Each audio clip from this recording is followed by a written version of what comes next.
Olá, meu nome é Milena Feitosa Camargo, eu sou estudante de Publicidade e Propaganda da Universidade Presbiteriana Mackenzie e hoje eu vou fazer uma análise da teoria crítica de Walter Benjamin em associação ao produto midiático atual. Esse é um trabalho da matéria de Teorias da Comunicação. Então, para começar, vamos falar um pouquinho sobre o Walter Benjamin. Ele nasceu em 1892 e morreu em 1940. Ele foi um burguês de família judia, morava na Alemanha. Era um filósofo, ensaísta literário social. Então, ele fazia críticas e análises sobre esses temas. Ele pertence à teoria crítica. As teorias críticas foram desenvolvidas na Escola de Frankfurt, em associação aos ideais marxistas. Ele criticava o capitalismo. E sobre a Escola de Frankfurt, ele foi associado ao departamento de estética.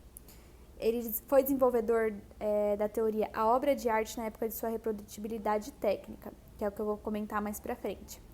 Ele se suicidou em uma de suas fugas às perseguições nazistas, porque, como a gente pode perceber, ele era um judeu em meio à Primeira e Segunda Guerra Mundial, né? E aí, em uma de suas fugas, infelizmente, ele acabou se suicidando. Muitos acreditam que tenha sido um assassinato, mas não tem comprovações. Walter Benjamin.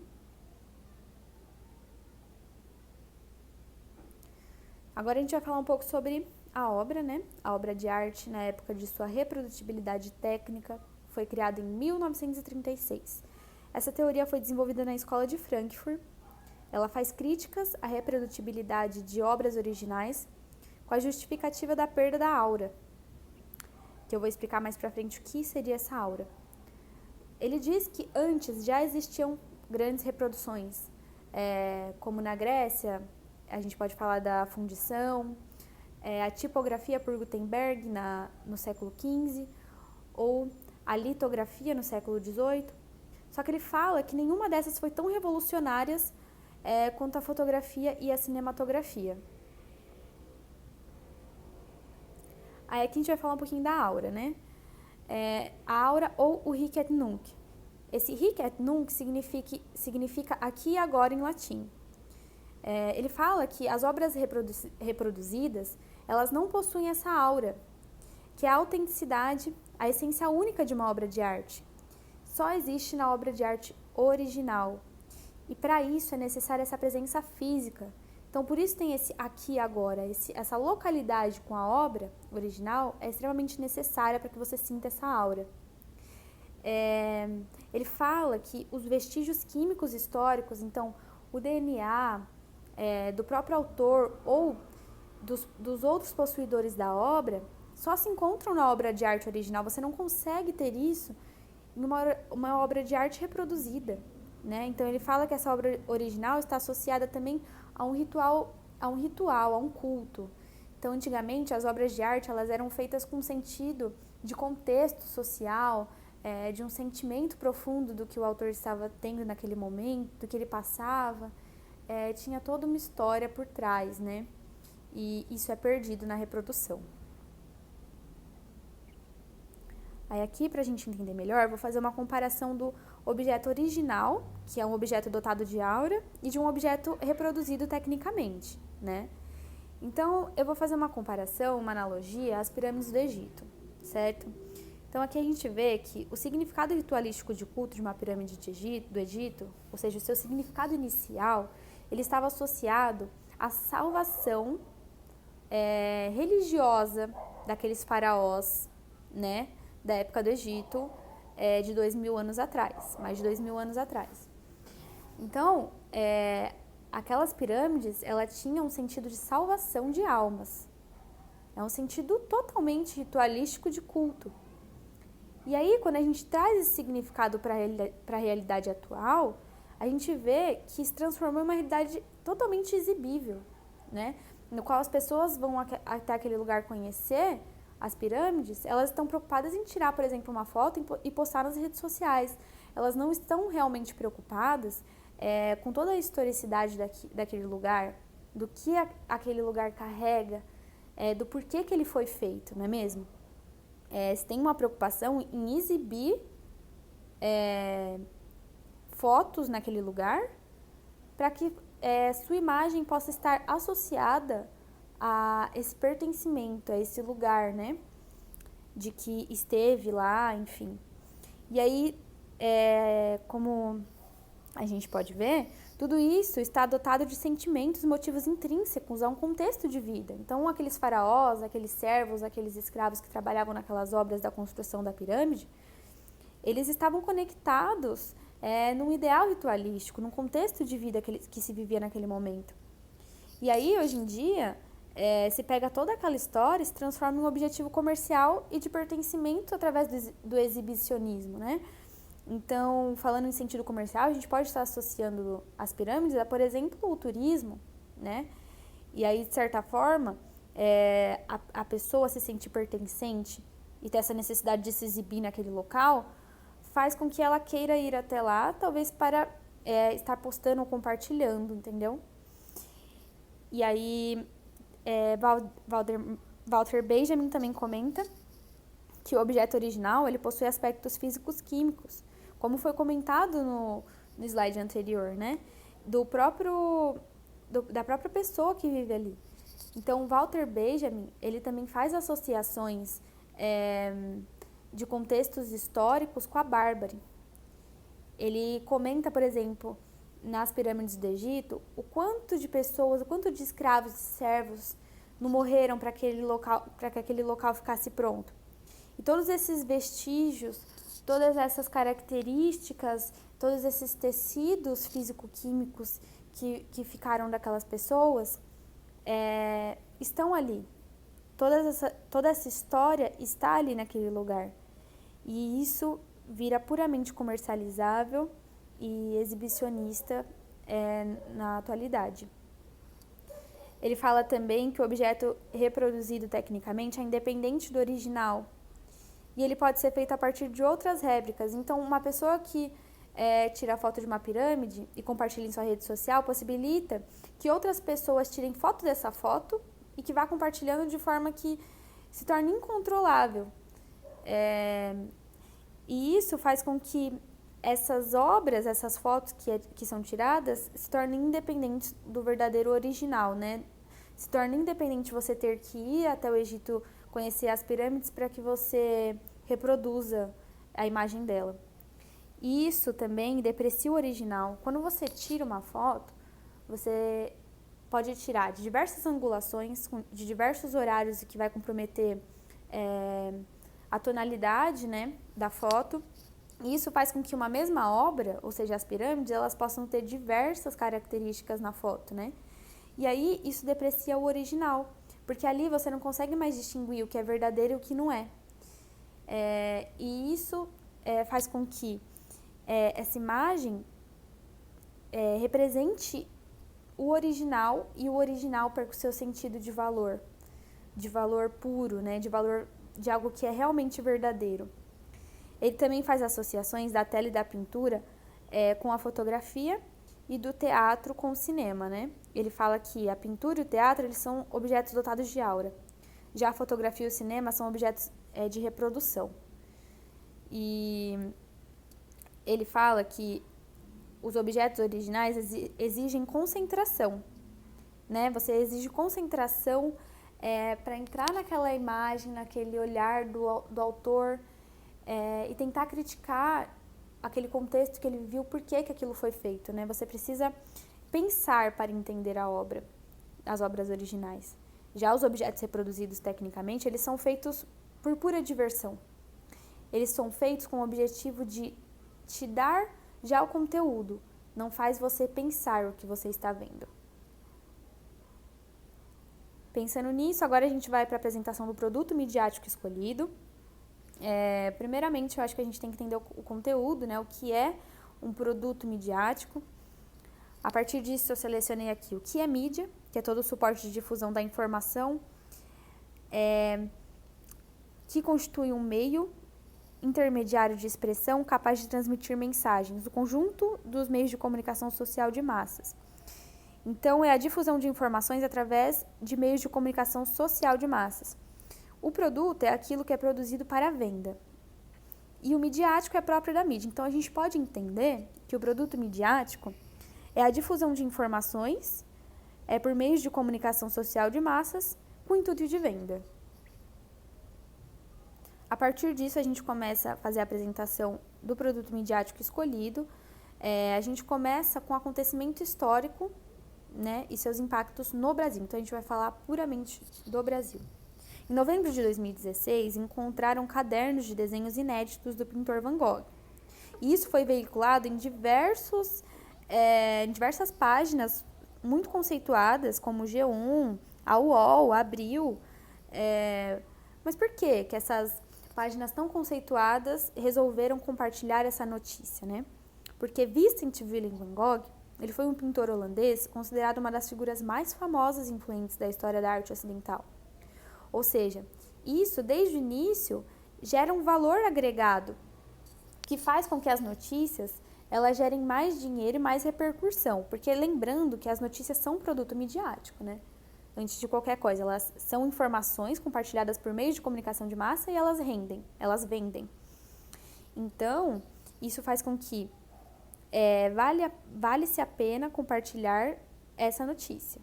Então, por isso que todos esses meios de comunicação conceituados compartilharam essa notícia. E aí, o que aconteceu? Isso gerou engajamento e interesse de público relacionado ao tema muito grande. A gente pode ver aqui no Google Trends que há uma elevação a partir de 2017 ali, final de 2016, que foi quando encontraram os cadernos, uma elevação de procura do público. Google Trends, para quem não sabe, ele é um aparato do Google que te permite saber qual é a quantidade ou engajamento de temas no Google, tá? Então, mas só que aí a gente para pensar que a partir dessas notícias seria natural que o aumento da procura crescesse. Mas o que nos deixa assim preocupados ou curiosos é o fato dessa curva continuar subindo. Por que essa curva continua subindo? Porque o natural seria diminuir depois de alguns meses, né? Depois da notícia. Aí agora eu vou explicar o porquê que essa curva continua subindo. Vamos apresentar o primeiro produto midiático, né? Depois da notícia, que foi o filme, a animação, na verdade, com Amor Van Gogh, feito pela animadora polonesa Dorota Kobiela, em novembro de 2017. Foi indicado ao Oscar como melhor filme de animação e foi adaptado para o Brasil. Por que é importante falar que foi adaptado para o Brasil? Porque a gente está fazendo uma análise brasileira, tá? Então, esse filme ele teve grande impacto aqui no Brasil. E o que acontece? Foi de interesse dessa produtora falar sobre um assunto que estava com engajamento alto, que tinham pessoas que estavam procurando por ele. Então, foi interessante para que ela desse respaldo para algo que já estava sendo analisado em mídia. Então, aqui a gente vê um pedacinho do trecho do texto do Walter Benjamin, que ele fala: o aparelho no estúdio deve-se recorrer a um conjunto de processos peculiares, variação de ângulos de tomadas, montagem, agrupando várias sequências de imagens no mesmo tipo. A realidade despojada do que lhe acrescenta, o aparelho tornou-se aqui a mais artificial de todas, e no país da técnica, a apreensão imediata da realidade tal como ela é, em decorrência, uma flor azul. Despojado é o que se espoliou, roubado, saqueado, desfraudado. O que ele quer dizer aqui nesse pequeno trecho é que o cinema, através de seus diversos aparatos, ele consegue fazer com que a realidade seja tomada, né? Então, o que é real e o que é verdadeiro perde o seu real sentido no cinema, porque o cinema ele tem diversos aparatos que mudam a realidade, mas que fazem parecer que é mais real ainda e se tornam cada vez mais atraentes. Por isso que ele fala que uma flor azul, né? Então ele está querendo dizer que o cinema consegue magicamente fazer com que a gente acredite que aquilo é real sem ser, né? E o real de verdade, o verdadeiro, se torna desinteressante, né? Em prol de um verdadeiro do cinema, né? Entre aspas, que seria o mais bonito de se ver, o mais atraente. Aí aqui a gente vê mais um produto midiático, né? Que seria no Portal da Eternidade, um filme desenvolvido pelo diretor Julian Scannell. Foi lançado em 2019, 3 anos após a descoberta do caderno e 2 anos após a animação com Amor Van Gogh. É uma biografia também sobre o Van Gogh e ele também foi adaptado para o Brasil. Então é uma bola de neve. A partir do momento que surge a notícia, depois surge outro produto e um outro produto, porque quanto mais engajamento de público tiver, mais vale a pena esses produtores investirem nesse tema. Aí aqui a gente vê o primeiro produto que será citado no Brasil, né? Que é um áudio feito pelo rapper brasileiro Baco Exu do Blues, a música Girassóis de Van Gogh, teve mais de 9 milhões de visualizações no YouTube e gerou um aumento da procura no Google Trends pelo tema Girassóis de Van Gogh. A gente pode ver aqui uma elevação muito alta da curva. E é basicamente isso. Ele foi lançado em 2018. Então, a gente pode ver aqui que o rapper, ele reconheceu um certo público, um certo nicho que estava atrelado a esse ideal, esse ideal de pertencimento às questões, a tudo que é relacionado ao Van Gogh, e ele decidiu criar uma música baseando-se nisso, né? E obteve grande sucesso, o engajamento aumentou mais ainda. Bom, aqui a gente vai ver outro produto, que seria a exposição imersiva de Van Gogh. Essas exposições imersivas, elas modificam as obras originais através de murais interativos, projeções, espelhos, músicas, realidade virtual e aumentada. Essa amostra imersiva apareceu em 2019 aqui no Brasil.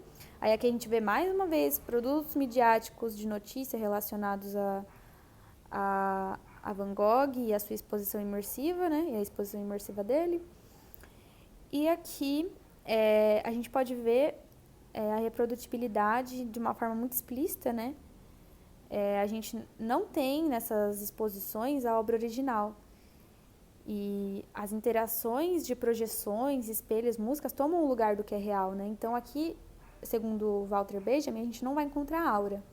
A gente vai encontrar apenas reproduções feitas para entreter, para divertir, enfim, né? Para buscar uma sedução de público. E finalmente, a gente chega em uma reprodução de pertencimento de algo que é palpável, né? Porque até agora a gente estava falando de ideologias.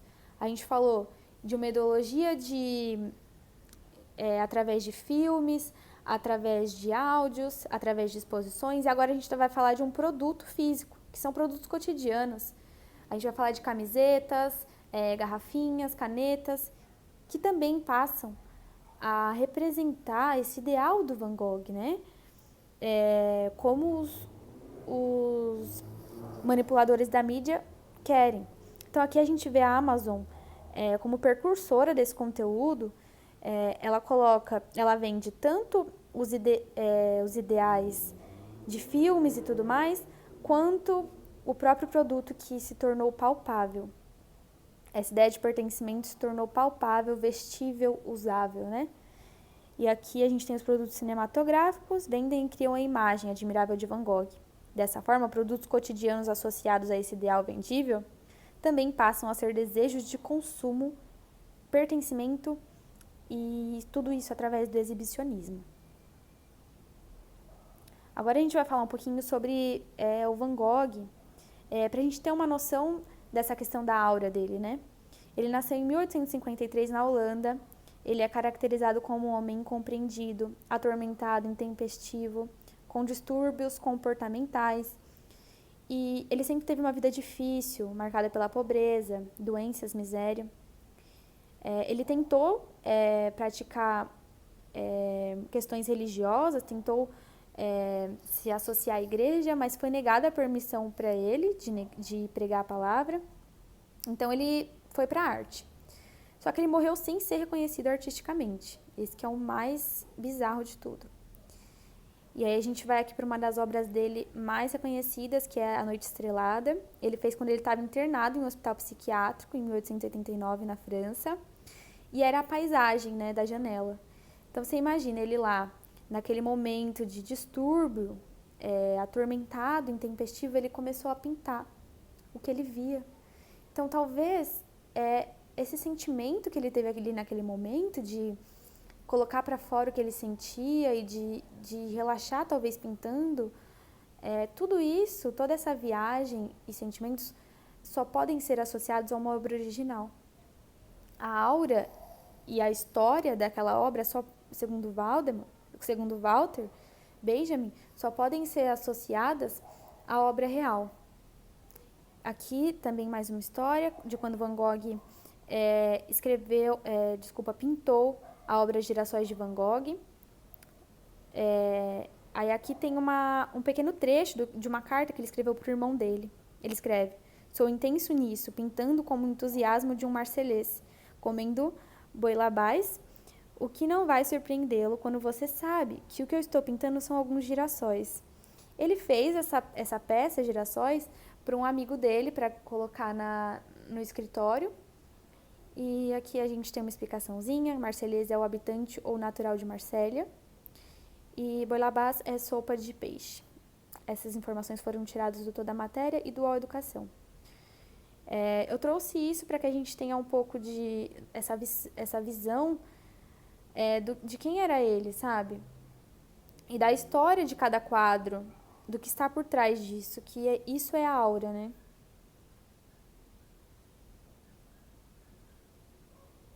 Então aqui eu vou fazer uma análise de Van Gogh como um produto midiático segundo Benjamin. Bom, a partir desses produtos midiáticos, não se pode sentir a verdadeira essência natural do original.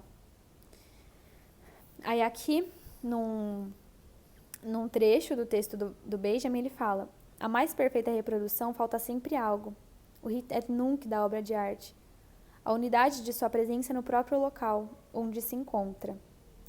Então aqui a gente pode associar que essas obras todas que foram citadas, esses produtos midiáticos, na verdade, eles não podem ser associados a uma obra verdadeira. Eles não têm essa aura, né? Eles não têm essa unidade de presença que é essencial para a obra existir. Então, se eles não têm esse ideal inicial, qual que é o seu sentido? Né? Então, a gente parte para o segundo ponto. Após ser reduzida, a obra de arte perde seu sentido por inicial, como foi comentado, e passa a ser apenas uma realidade de exibição e comercialização. O quadro do Van Gogh passa a ser reproduzido de diferentes formas, então, através de vídeo, através de áudio, através de camisetas, com o intuito de vender. Então, aqui a gente tira fragmentos também do texto do Van Gogh. Com a fotografia, o valor de exibição começa a empurrar o valor de culto em todos os seus sentidos para segundo plano. Reproduzem-se cada vez mais obras de arte que foram feitas justamente para serem reproduzidas. Em lugar de se basear sobre o ritual, ela se funda doravante sobre uma outra forma de praxis, a política. Então, essa política aqui, como a gente está falando de um ideal capitalista, né, de uma política capitalista, é um ideal de venda, né, puramente. Então, aqui a gente entende que a obra perdeu o seu sentido inicial de ritual, perdeu a sua aura, para que ela tivesse um novo sentido de exibição, de comercialização em prol de um Estado e de uma política capitalista.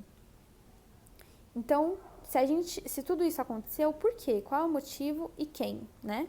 Aí aqui a gente tem a explicação. Os manipuladores da mídia passam a agregar valor à imagem da peça e do autor, e não à obra em si, para que assim se torne comercializável. Então, quem faz? Os manipuladores da mídia, né? Aqui embaixo a gente tem uma explicação. O cinema constrói artificialmente o culto do astro, que favorece ao capitalismo dos produtores, cuja magia é garantida pela personalidade, que já há muito reduziu-se ao encanto corrompido de seu valor de mercadoria. Então, é isso que ele está falando, que o cinema ele vai construir aquele astro, né? Todos esses ideais que foram feitos e remontados através dos filmes do Van Gogh como produto midiático, e também o seu áudio e também as exposições, elas vão criar esse astro Van Gogh, né? Elas vão favorecer esse astro Van Gogh para que favoreça também o capitalismo e assim você possa vender objetos relacionados a ele. Então, a personalidade dele verdadeira e a aura dele só serão encontradas no original, tá? E aí ele fala também que o encanto é reduzido em prol da mercadoria. Então, todo o encanto, toda a verdade, tudo que Van Gogh é verdadeiramente só pode ser encontrado na aura, que está num quadro original. Todo o resto, tudo que é reproduzido a seu favor, tudo que é reproduzido em seu nome é apenas mercadoria, tá? E então é isso. Aí eu vou passar aqui para o próximo, que a gente vai fazer uma análise agora das massas com relação a tudo isso, né? Que ele fala: as massas procuram diversão, mas a arte exige concentração. Aquele que se concentra diante de uma obra de arte mergulha dentro dela. Penetra, como aquele pintor chinês cuja lenda narra haver-se perdido dentro da paisagem de que acabara de pintar. Pelo contrário, no caso da diversão, é a obra de arte que penetra na massa. E aqui, tendem as massas a depreciar o caráter de tudo aquilo que é dado apenas uma vez. Dia a dia, impõe-se gradativamente a necessidade de assumir o domínio mais próximo de tudo aquilo que é dado apenas uma vez. E aí a gente entende o quê? Que as massas buscam diversão sem crítica. Isso as tornam alienadas e facilmente manipuláveis. Então, aqui a gente entende que as massas elas não criticam mais. Isso torna facilmente manipuláveis. Então, os donos da mídia, eles fazem com que, através da diversão, elas percam a criticidade de entender, por exemplo, o que o Van Gogh realmente quis dizer nessa obra, né? Na obra, por exemplo, Girassóis. Qual é a intenção do autor que fez essa obra nesse momento? Então, isso vai se perdendo em busca apenas de uma diversão. E essa diversão, ela penetra na massa e ela não tem nem como criticar aquilo, né? Então, cria essa ideia de pertencimento. Então, como que esses donos de mídia fazem? Eles criam a ideia de que se você consumir esses objetos relacionados ao Van Gogh, você vai ter, de alguma forma, algum controle sobre eles e alguma sensação de obter e de pertencer àquele mundo e àquele ideal do Van Gogh criado, né? E estereotipado. Aí aqui a gente tem a exibição nesse contexto, camisetas, posts e tudo mais, tornam-se indispensáveis, já que o ritual de essência, aqui embaixo, não tem mais valor. Então, a exibição desse produto é indispensável, porque a essência, ou seja, o que o autor é e a aura dele, o motivo dele ter feito aquele quadro, elas já não importam mais, né? E aqui eu coloquei também que as pessoas que consomem as fotos, objetos, os filmes, elas nunca tiveram a chance de conhecer a aura dos quadros reais, isso geralmente, né? Falando agora do público brasileiro, poucos terão a chance de, por exemplo, ir para Amsterdã, Holanda, conhecer as obras originais que se encontram lá. E aí, o que acontece? Os manipuladores, eles precisam criar a necessidade dessas pessoas de consumirem objetos atrelados a essa obra, já que poucos terão a condição de realmente ver a obra, né? Então, fica mais fácil para eles criarem associações de pertencimento relacionados a objetos relacionados à obra, do que você fazer com que as pessoas vão até Amsterdã conhecer, que isso é muito mais difícil, né? E muito menos acessível. E aí a gente também pensa assim, a gente cria esse pensamento de que a cultura da exibição está tão arraigada nas massas que será que se as pessoas que contêm esses objetos, contêm as camisetas, os pôster, vão às exposições imersivas, será que se essas pessoas tivessem mesmo a condição de estar presente, cara a cara com uma obra do Van Gogh, será que elas se importariam realmente com a aura? Será que elas se importariam em reconhecer o ritual que Van Gogh teve ao fazer aquela obra? Ou será que elas estariam mais preocupadas em se exibir por estarem ali? Tirar uma foto e postar em suas redes sociais, talvez. Sabe? Eu acho que mesmo as pessoas que têm a possibilidade de ter o contato com a aura da obra, elas estão tão arraigadas nesse ideal de exibicionismo que elas não aproveitariam esse momento. E aqui para fechar, uma frase também de Benjamin: na época de Homero, a humanidade oferecia assim espetáculos aos deuses do Olimpo. Agora, Ela faz de si mesma o seu próprio espetáculo. É isso. Obrigada